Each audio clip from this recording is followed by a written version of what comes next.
Feel like you're being pulled in 1,000 directions? Let's fix that. Download your free rebalancing toolkit and learn how to design an optimized week that lets you feel like you have it all. Get the goods at brilliantbalance.net/have-it-all.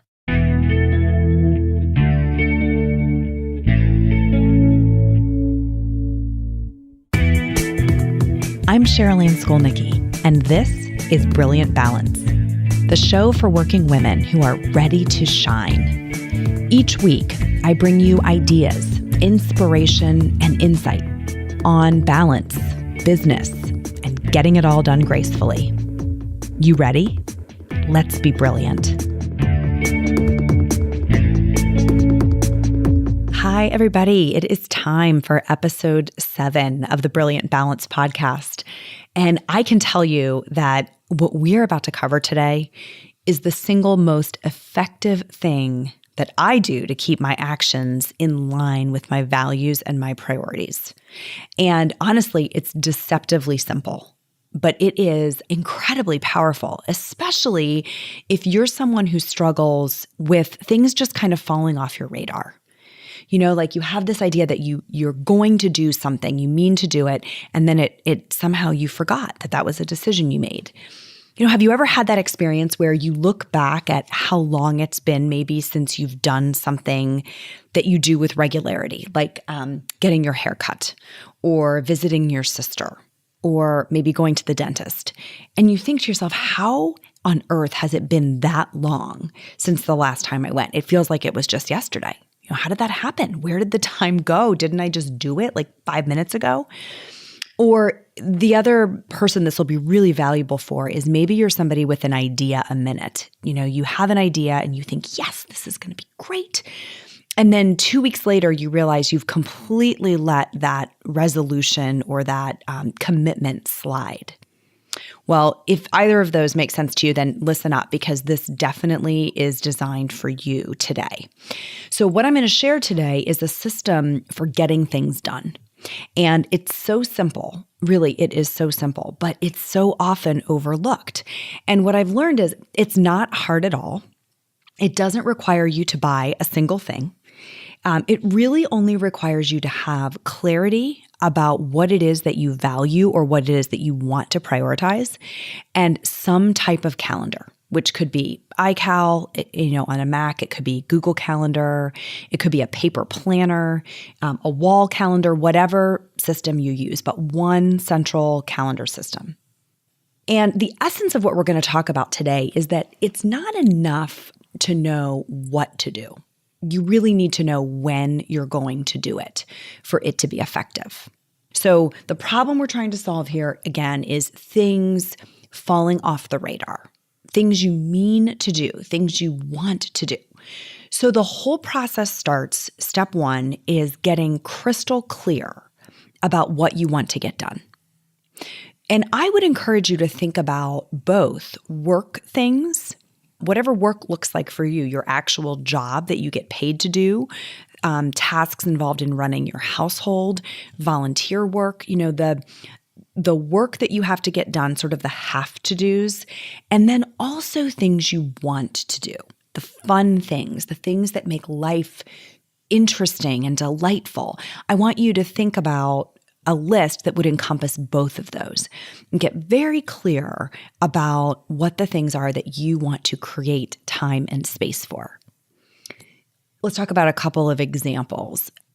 One of the things that I schedule is date night, having a regular time on the calendar so that it just doesn't get away from me.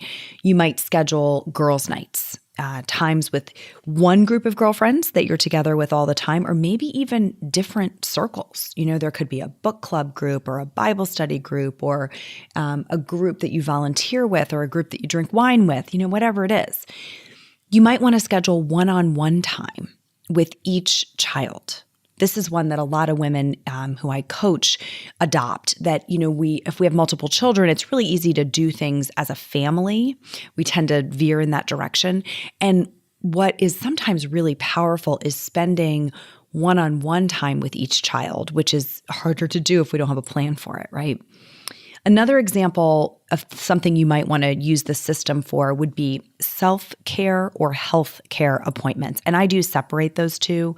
Going to the dentist is at the lowest level of self-care, right? It's healthcare. It's mandatory.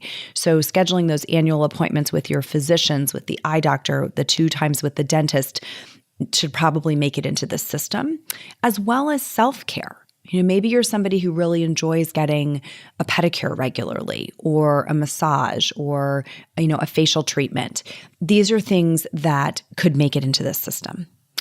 Even conversations with people that you don't seem to cross paths with by accident. So somebody like your college roommate that you love to catch up with, but they're not in your day-to-day life. So it requires a little bit more effort or intentionality. Those are all examples of the types of things that you might have on your master list, the fun things, right? So the work things that need to be done with regularity can also go onto a list like this. And that's step 1 of the process, is getting clear about what do you want to get done? What do you want to create space for? The second step of the process is where you put those things on your calendar at the desired frequency. So let's say that you want to do that girls' night once a month. By putting it on the calendar, it serves as the reminder. You essentially book them as though they were already appointments. They're sort of a placeholder. And then when you're reviewing your calendar, you'll see that reminder and it prompts you to actually schedule it for real. So, you might think of it as like a ghost appointment or a placeholder appointment. Maybe you use a different color on your calendar so you don't get confused, right? So you designate these. Mine says something like reminder date night. What that does is it reminds me that if I don't have something scheduled already on about that timing, that I want to move that into an actual plan. So we start looking for, where is there a concert? What restaurant might we want to go to? Is there another activity that we might double purpose as date night and it's close to the scheduled time, so then we can just erase the reminder and move it to the actual appointment. Other things that fit like this would be, getting a haircut. So you don't end up in that situation where you wake up one day and look in the mirror and think, what happened, right? Then you get your calendar out, and I know you've done this. I've done this. You look back at your calendar and you're like, oh my God, it's been 4 months. How did that happen? How did I forget to go? And this is a system that helps you prevent those moments. So I'll tell you, this is a true story. I have this standing date night scheduled with my husband. Sometimes we shift it around, if there's an event or a party or something that is close to our scheduled time, we lock it in there. But we were running with regularity once I put the system in, maybe every 3 to 4 weeks. And one time I just forgot to extend this out as a repeating appointment. I think I'd scheduled it as a repeating appointment and I went out like 6 months or something, and I forgot to extend it. And I'm going to be honest, 4 months went by with no date night. I swear. It was my biggest reminder that the act of having these pre-booked on the calendar was really the system that was holding me accountable and creating kind of the safety net, the underpinnings underneath this. I have regular walking dates with one of my very best friends. And the way we work it is when we finish one walk, we schedule the next one. So, sometimes we're able to do this every week. Sometimes it's every 2 weeks. Sometimes it stretches to 3 or 4, but we never end a walk without scheduling the next one. So we never fall out of rhythm, right? It really works perfectly for us in that system. And I have calendar reminders set up for all kinds of things that I've, given you as ideas here today. So think of that piece of the process as sort of the long-term planning application, right? You're working on an annual calendar. You're looking out for things you want to do with regularity, maybe in perpetuity, forever and ever. You want to be doing this thing, and you can just book it with no end date on your calendar. So that's the first application, because I think that so many of the women I talk to tell me there's things I just want to get to, but I never seem to get to them. I would love to do this thing, but I never seem to get to it. So shifting it from something that's a fuzzy idea that maybe someday it would be fun to do that to something that actually has a time slot on your calendar is a very powerful shift from the general, this fuzzy, ephemeral kind of idea to the specific. It moves it into something that's more of a practical reality. Feel like you're being pulled in 1,000 directions? Let's fix that. Download your free rebalancing toolkit and learn how to design an optimized week that lets you feel like you have it all. Get the goods at brilliantbalance.net/have-it-all. Now, that's a really cool application. And honestly, if you did nothing else, you would be amazed at how much better your life feels, what the rhythm starts to feel like with just that. But there is sort of an advanced ninja trick here that I want to share with you that is about moving this same concept from the long term into the short term, into your day-to-day planning, your week-by-week planning. So here's how it works. Most of us have a to-do list, right? I work with a lot of women on bringing order to their life, and virtually all of them, when we get started, have some kind of a to-do list. Sometimes lots of to-do lists in lots of different places, right? So we have Post-it notes and yellow legal pads, and we have the notes on our phone in the notes section, and then we have something we scribble down next to the computer. Lots and lots of lists of things that we want to get done. But what most people don't have is they don't have any sense of when they are going to do it. Right? So it becomes sort of this running to-do list that we'll get to someday or that we know we need to get to, but it doesn't have a time at which we know we are going to do it. So what you want to do for this advanced application here in the short term is you want to turn your to-do list into a schedule. This is what makes it work in your daily life. So you're going to shift from an open to-do list model to an actual chronology of the work that you'll do in any given day. And in order to do that, you have to pay some attention to how long it will take to do it. And you have to pay particular attention to leaving some breathing room in your day. This is really everything, setting the cadence for what a day looks like. So to help you kind of wrap your head around this, let's look at the weekend as an example. Lots of people start Saturday morning with kind of a list of things that need to get done that weekend. Groceries need to get bought, laundry, maybe you have to return things to Target. Maybe you want to stop into that little boutique in town to order, buy a gift for your sister. Maybe the kids have games. There's a basketball game here and a swimming meet there. Maybe you need to make brownies for a party at school. So all these things sort of go on to this big list of things that need to get done. And then you step back from it and you think, whew, that was a lot of work. And then you pour a cup of coffee, and then your husband comes down and you get into a conversation, and then somebody calls and you're in another conversation, and then your child needs something. And before you know it, half the day is gone. The list, you haven't gotten anything crossed off the list, and the time is starting to get compressed. So imagine that instead of just making this running list, what you did was you set up kind of a loose schedule for Saturday and Sunday. And you really thought through in sequence when each of those tasks were going to get done, with some attention paid to how long it was likely to take.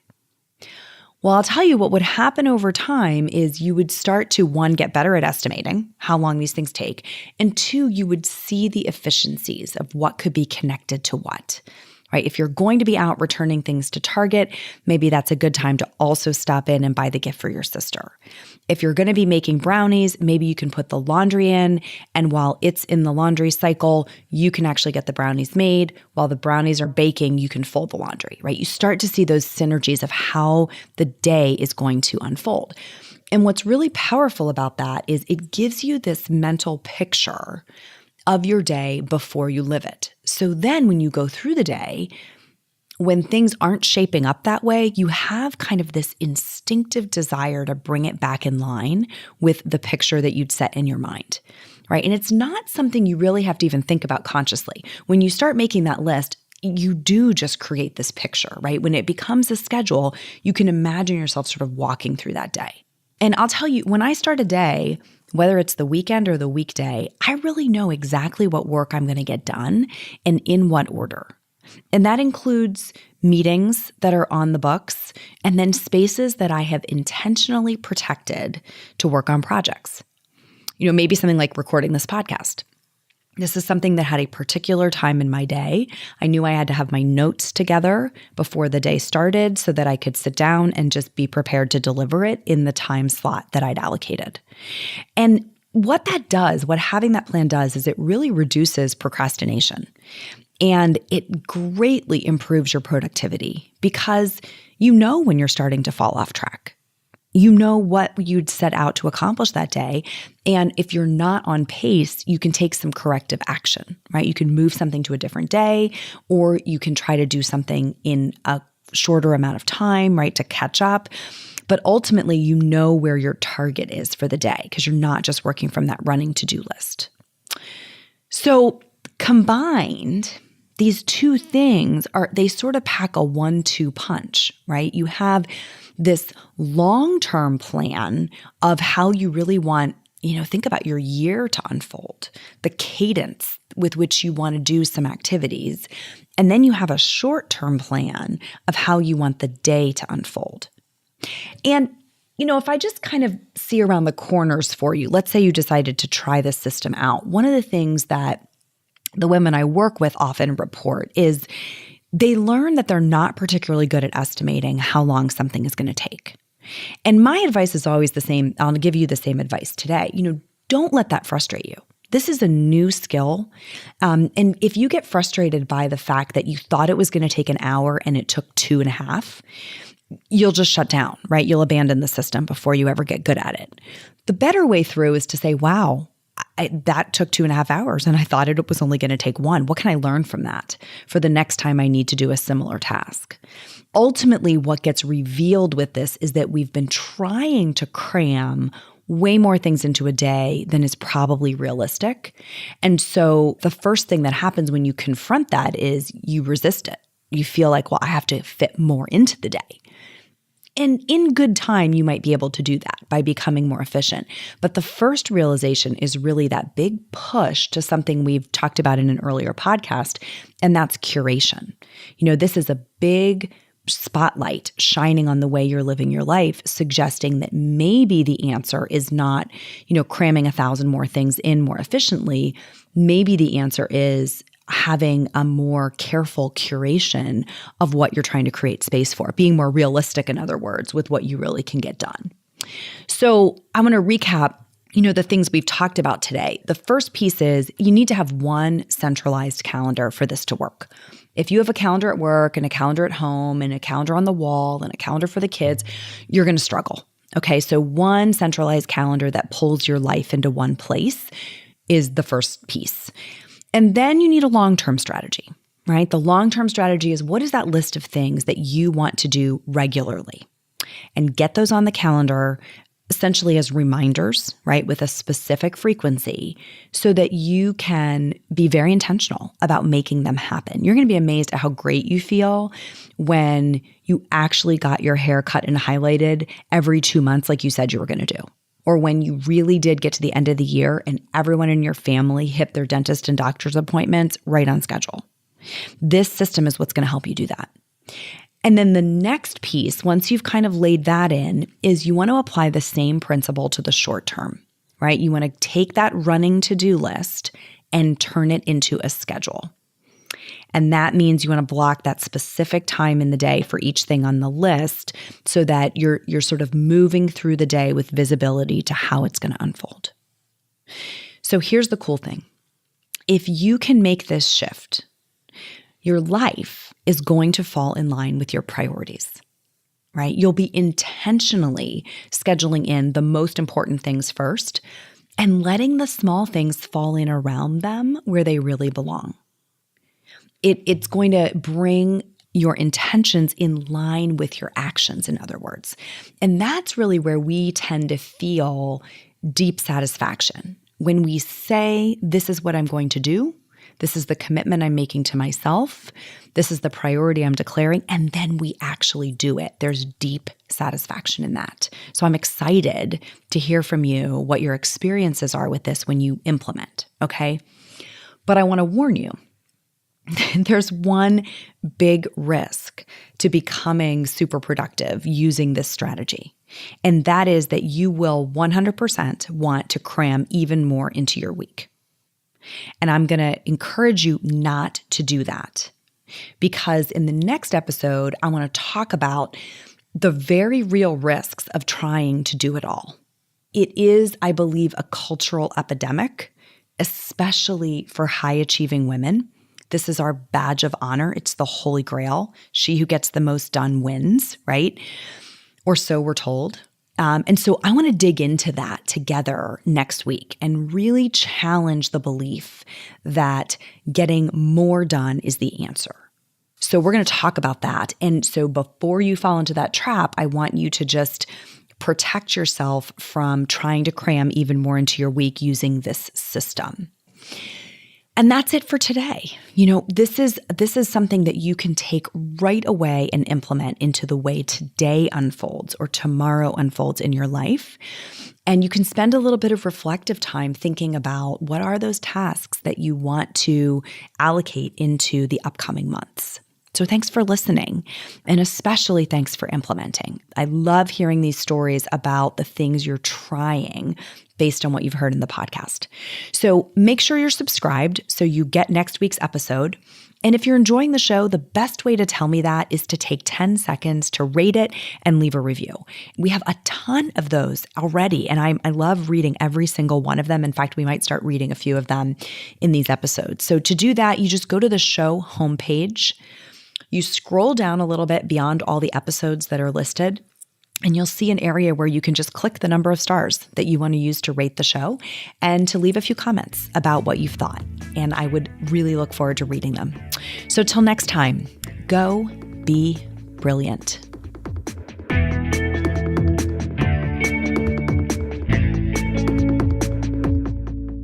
This is thepodcastfactory.com.